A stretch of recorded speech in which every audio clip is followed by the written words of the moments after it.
Y bien, en este día quiero compartir contigo una meditación, una porción de la palabra de Dios, de la Biblia.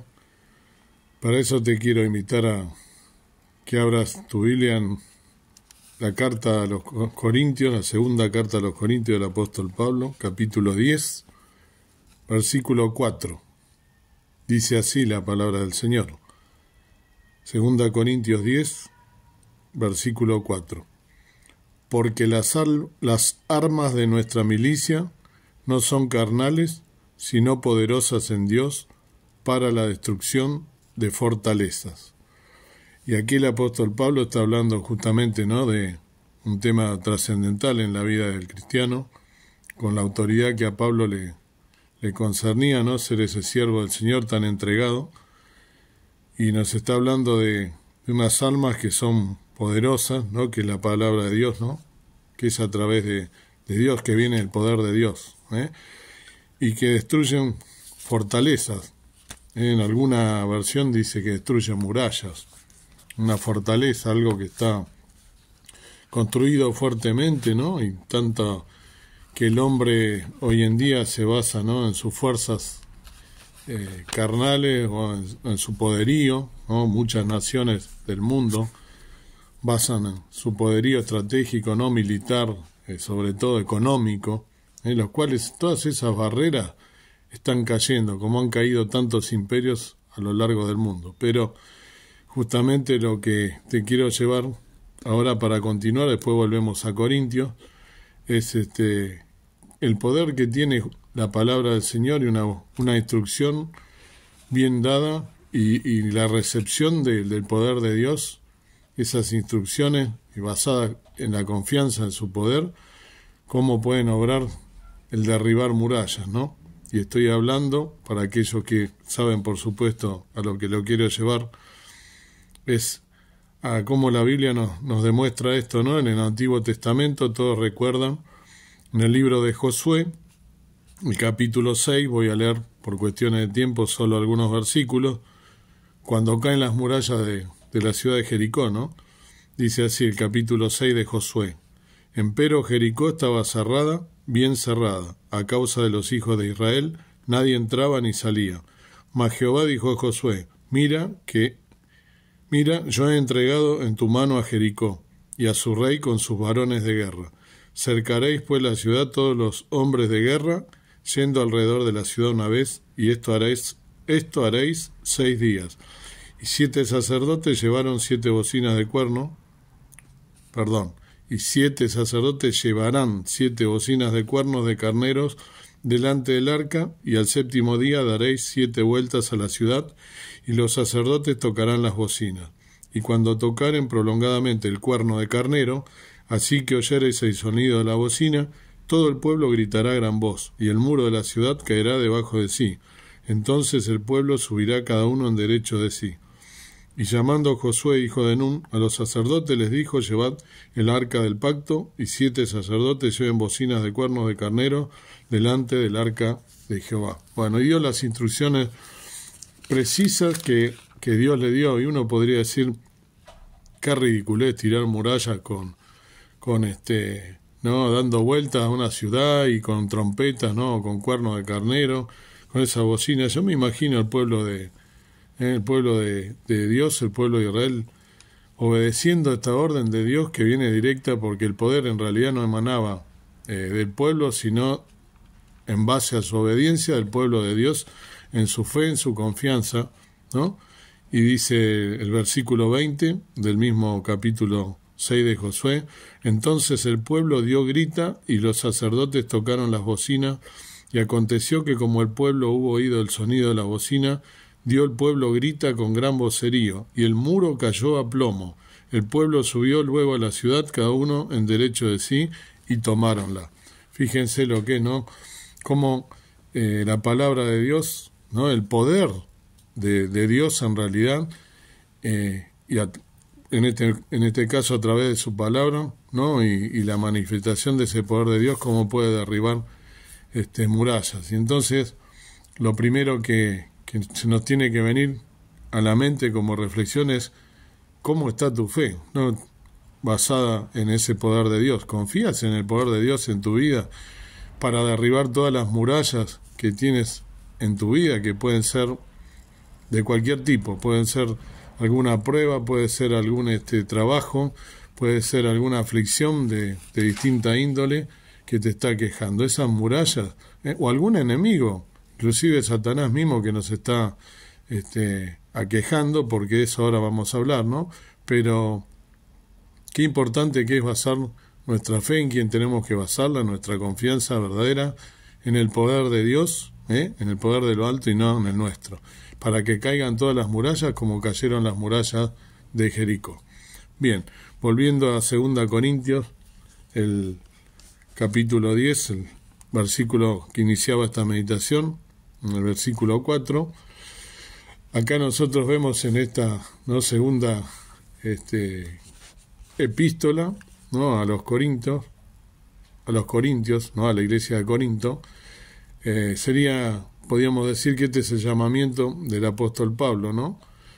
Y dentro de él podríamos llamarlo la autenticación del apostolado de Pablo, ¿no?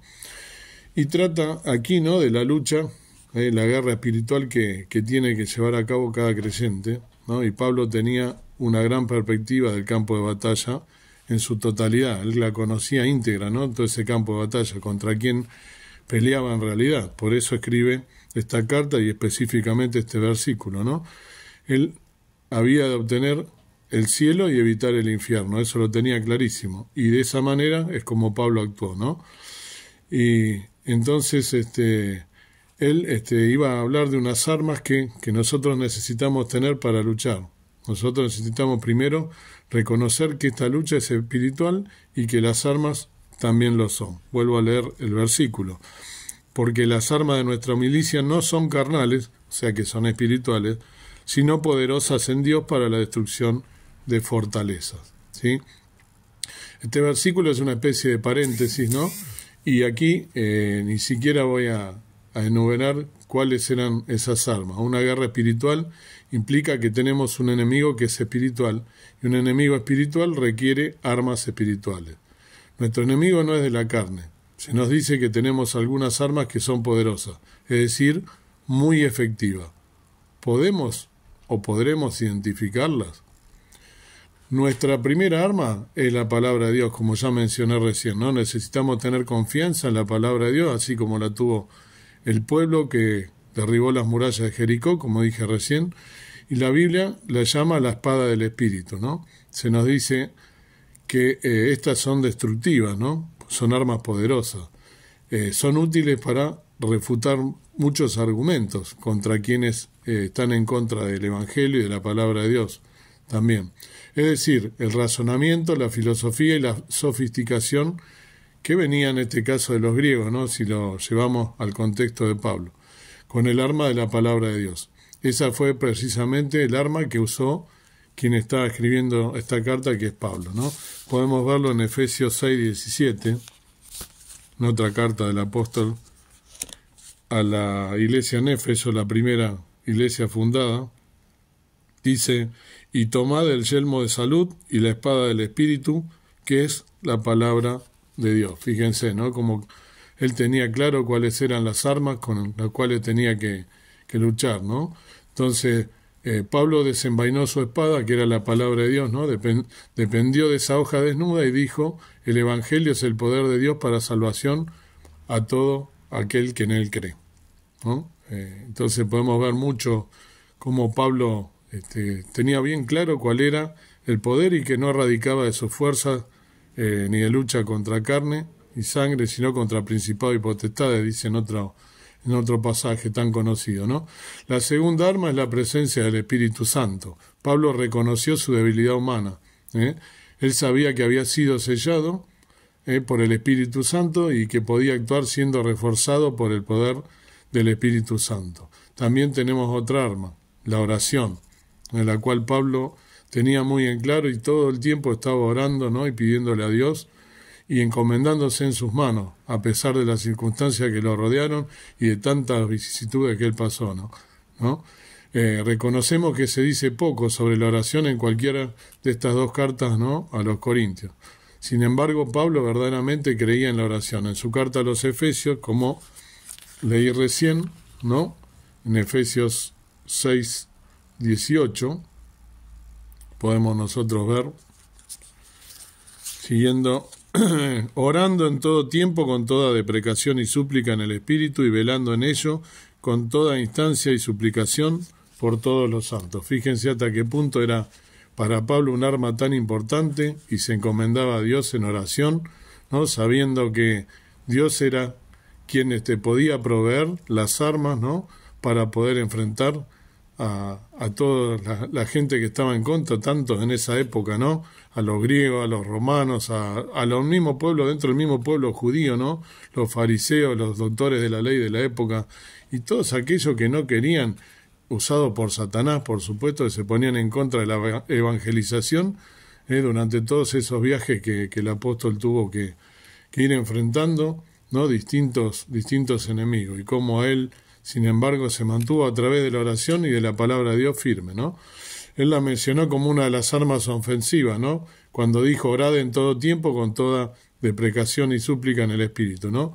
Y velad con ello, ¿no? Con toda, como dije recién, ¿no? Con toda deprecación y súplica. Bien, luego él dijo, más en el versículo 5 de este capítulo 10, de 2 Corintios, estoy hablando ahora, dice, destruyendo consejos y toda altura que se levanta contra la ciencia de Dios y cautivando todo intento a la obediencia de Cristo, ¿sí? Entonces, en esta batalla espiritual los soldados tienen éxito, y cuando decimos eso no queremos decir que resultan victoriosos, Dios obtiene la victoria, y entonces cuando tenemos éxito la gloria es toda para el Señor, tenemos que tener claro en eso, no querer llevarnos nosotros los laureles, eso no nos tiene que marear nunca. Siempre cuando nosotros nos encomendamos a Dios, toda la gloria es para Dios, porque de Él es el poder, la gloria que viene y la victoria también que la obtenemos en su nombre. No debemos olvidar eso. Pablo lo tenía muy pero muy presente. En esta misma segunda epístola a los Corintios, en el capítulo 2, en el versículo 14, ¿no? 2 Corintios 2, en el versículo 14, él nos va a decir, mas a Dios gracia, el cual hace que siempre triunfemos en Cristo, ¿no? Jesús, y manifiesta el olor de su conocimiento por nosotros en todo lugar. Fíjense, ¿no? Qué claro que tenía él para quién debía ser la gloria, ¿no? Y no se llevaba él nunca los laureles, por así decirlo, ¿no?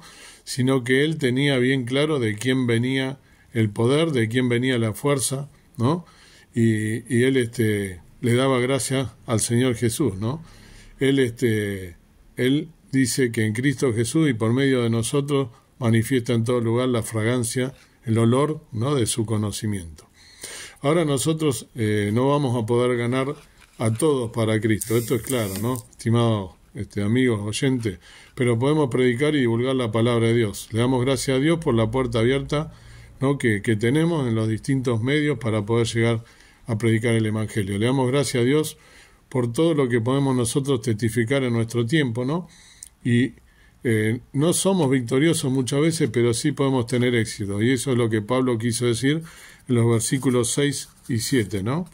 Él dice, y estando prestos para castigar toda desobediencia cuando vuestra obediencia fuera cumplida. Miráis las cosas según la apariencia, si alguno está confiado en sí mismo que es de Cristo, esto también piense por sí mismo, que como Él es de Cristo, así también nosotros somos de Cristo. Él estaba diciendo aquí que ellos pertenecían a Cristo como cualquier otro, y él estaba hablando a aquellos que en aquella iglesia eran críticos, ¿no? Y que estaban en oposición al Evangelio, ¿no? Y en el 8, él dice, porque aunque me gloríe aún un poco de nuestra potestad, la cual el Señor nos dio para edificación y no para destrucción, no me avergonzaré. Pablo está insistiendo en su autoridad como apóstol, pero no tenían por qué avergonzarse por ello. Su propósito era el crecimiento espiritual para ellos, fortaleciéndose en la fe y no en su destrucción. Entonces, Pablo no deseaba que sus cartas fueran severas, que impusieran temor, ¿no? Pero él se presentaba ante todo con una apariencia de debilidad, como una persona insignificante, pero sin embargo Pablo no era lo que uno podría llamar una persona atractiva, ¿no? Porque él iba al hueso, como que algo que necesitamos reconocer. Cuando la gente escuchaba hablar a Pablo, resultaba obvio que él no estaba predicando con su propia energía física, con elocuencia o con su magnetismo personal, sino con el poder del Espíritu de Dios. Entonces, Dios quiera que podamos en esta mañana, en este día, meditar en todas estas cosas tan importantes y tener en cuenta que debemos tener como arma la palabra de Dios, el Espíritu Santo y el poder que viene de lo alto para poder vencer a todas las murallas, derribar todas las murallas y derribar sobre todo a ese enemigo, esos enemigos espirituales que nos aquejan tanto, el enemigo de nuestras almas que es Satanás y todas sus huestes. Teniendo fe en nuestro Dios, depositando y confiando en su palabra y encomendándonos a través de Él que nos guíe por medio del Espíritu Santo que está en nosotros, podemos derribar cualquier batalla. Te invito a que lo practiques y que puedas de esta manera salir victorioso y tener bendición. Amado Dios y Padre Celestial, gracias por poder meditar en estas cuestiones tan importantes, que podamos tener presente que el poder viene de lo alto y que podamos llevar el Evangelio a toda criatura y derribar todas las murallas que se oponen a ti en tu nombre, para que sea glorificado tu nombre, tener en claro que el poder viene de lo alto y no de nosotros, y que nos podamos encomendar a ti para salir victoriosos y derribar cualquier tipo de muralla espiritual y también aquellas aflicciones que tenemos, que las podamos vencer, todo puesto en oración a través de ti, como lo hizo Pablo, este siervo fiel, y como lo hizo tu pueblo cuando se encomendó fielmente. Tenemos más de un ejemplo en la Biblia de cómo se puede vencer a través de tú y de tu obra. En el nombre del Señor Jesús, te pido que nos ayude y nos bendigas en este día para salir airosos, victoriosos y vencedores. En el nombre del Señor Jesús, te pido todas estas cosas con el perdón de mis faltas. Amén. Que Dios los bendiga.